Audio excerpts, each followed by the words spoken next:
অবশেষে সব জল্পনা কল্পনার অবসান ঘটিয়ে 2026 বিশ্বকাপের দলে ফিরলেন নেইমার জুনিয়র।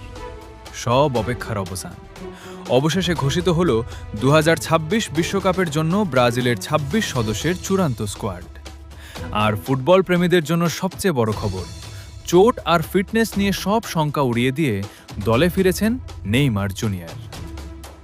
রিও ডি জেনিরোর সংবাদ সম্মেলনে কোচ কার্লো আনচেলত্তি যখন নেইমারের নাম ঘোষণা করলেন, তখন যেন স্বস্তি ফিরল গোটা ফুটবল বিশ্বে।